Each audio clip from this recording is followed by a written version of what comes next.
রাস্তার কাজে অনিয়মের প্রতিবাদ করায় কি কাল হলো এক যুবকের? এমন প্রশ্ন এখন ভোলার চরফ্যাশন উপজেলার মাদ্রাজ ইউনিয়নের চর নাজিমুদ্দিন ৮ নম্বর ওয়ার্ডের মানুষের মুখে মুখে। স্থানীয়দের অভিযোগ, কাঁচা রাস্তায় মাটি ফেলার কাজে অনিয়মের বিরুদ্ধে এলাকাবাসীর পক্ষে কথা বলায় গত ১৫ জুন দুপুর আনুমানিক ১২টার দিকে মেহেদী হাসান হৃদয়ের উপর হামলার ঘটনা ঘটে।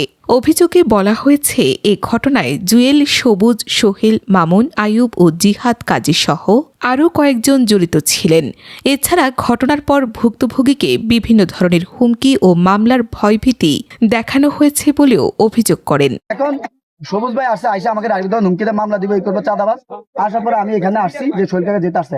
আসার পরেই সবুজ ভাই সহকারে সবুজ ভাইয়ের ভাই ছিল আরো ২-৩ জন, জিয়াদ ভাই, তারপর হইলো ওই যে ছাত্রলীগের মঞ্জু মেম্বারের বনাই আয়ুব আলী, উনি সহকারে আমাকে অতর্কিত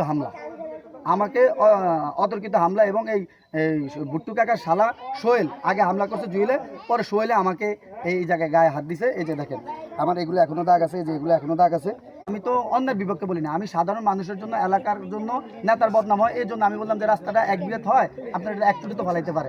আমি লাইভ আসছি, এটা হলো আমার অপরাধ। এই জন্য আইসা, আমি সঠিক কথা কেন বলছি, আমাকে আইসা অতর্কিত হামলা, আমি এটা প্রকৃত বিচার চাই। এই ঘটনার প্রতিবাদে ১৭ জুন বুধবার বিকেল ৪টায় চর নাজিমুদ্দিন ৮ নম্বর ওয়ার্ডে বিক্ষোভ মিছিল অনুষ্ঠিত হয়। মিছিলে অংশগ্রহণকারীরা হামলার সুষ্ঠু তদন্ত, অভিযুক্তদের বিরুদ্ধে আইনগত ব্যবস্থা এবং রাস্তার কাজে অনিয়মের তদন্তের দাবি জানান। বিক্ষোভকারীরা বলেন, এলাকার স্বার্থে কথা বলার কারণে একজন যুবকের ওপর হামলা হয়েছে। আমরা ঘটনার সুষ্ঠু বিচার চাই। ফাতেমা ইসলাম, বাংলানেট এক্সপ্রেস।